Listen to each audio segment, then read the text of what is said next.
Hi, and thank you for clicking on this video. My name is Phil, aka Phil, and when I'm taking this quick walk with my daughter to get her to sleep,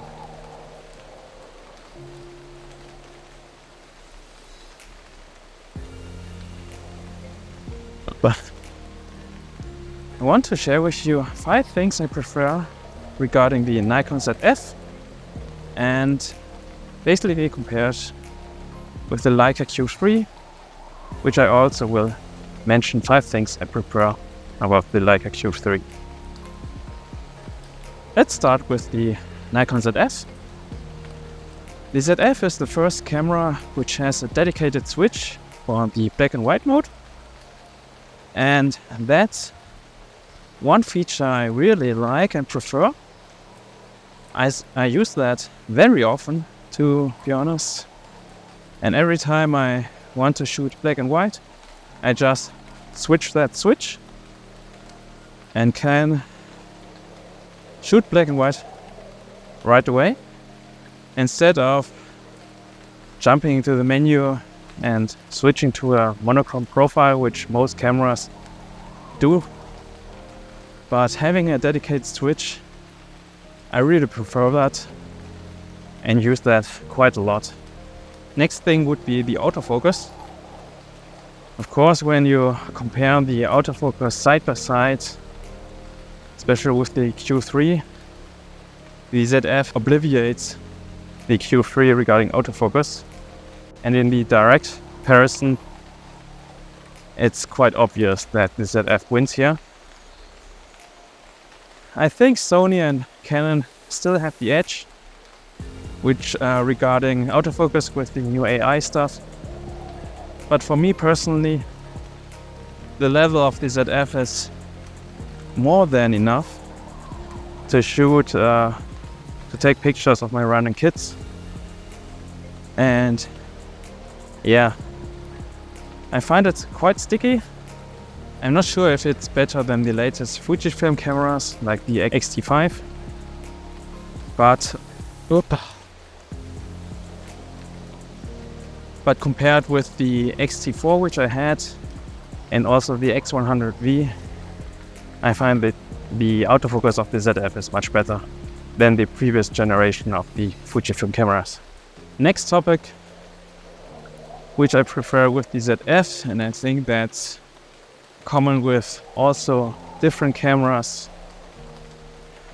but the camera I'm currently comparing is now the Q3.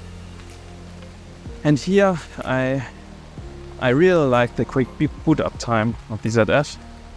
You just turn the camera on and you can shoot right away. With the Q3 you have wait to about 3 seconds to be able to shoot, and that's quite annoying in my opinion. And I really welcome the quick boot up time of the ZF. You can have here a quick look regarding the comparison.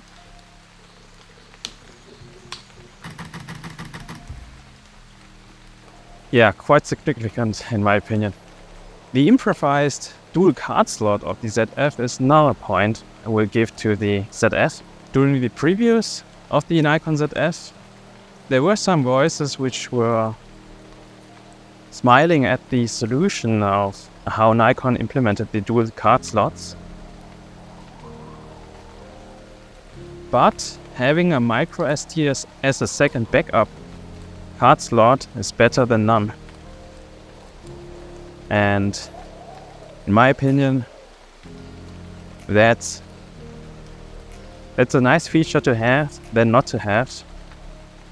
And if you look at the Q3, you don't have any options to record on dual card slots.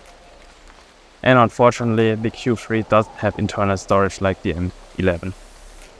Now jumping to the Q3, and here of course the 60 megapixel of the Q3 sensor, which the M11 also have, is just a blast.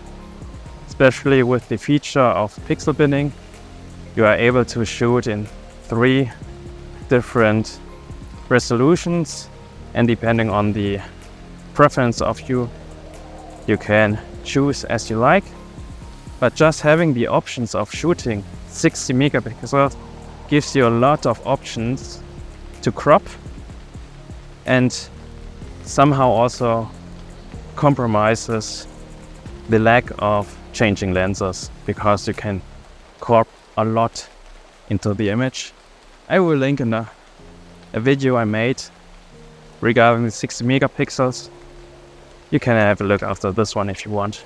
Next point is, of course, if you're talking about Leica, you have to mention the luxurious high build quality, and that's also going to the Q3.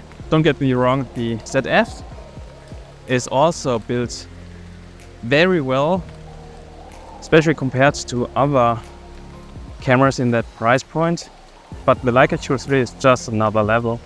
And as soon as you hold the camera in the hands, you know what I'm talking about, especially when you compare it side by side. It's always a joy to take the camera into your hands and use it. Another point I give to the Leica Q3, which is available to other Leica cameras, is the Leica app. Other camera brands are trying their best to implement a good functional app, but in my opinion, the Leica app is still the best. I never had connection issues with the app between my smartphone and the camera, and transferring images to my phone to edit in Lightroom Mobile always worked. Also, the interface I find very easy to understand, and with the Q3 you also have the Leica Lux, which is exclusive to the Leica Q3, which is, you can say, somehow like Leica's attempt for film simulations, and also hope that in the future you will get more Leica Lux.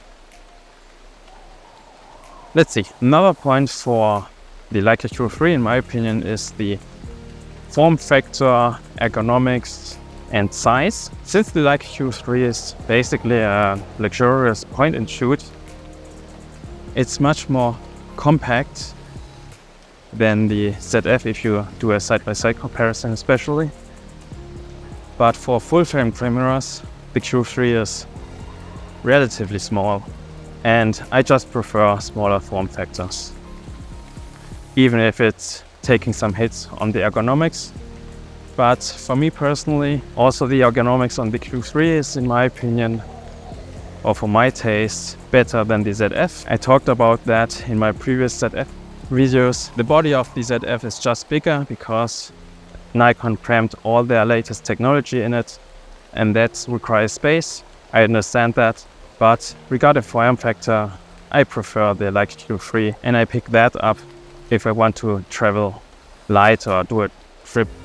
And the fifth point is regarding image quality and image files, and here I give them both to the ZF and the Q3. Both cameras spit out an incredible image quality, and the files are a joy to work with if you shoot RAW. But I also enjoy the JPEGs out of both cameras.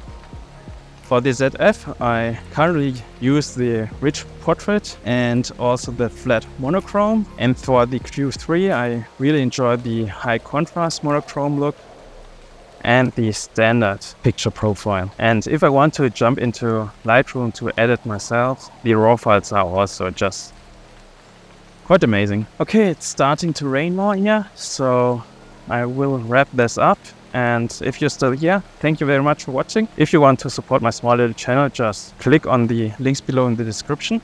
And if you want to check out a POV shot of the ZF, just click on this video.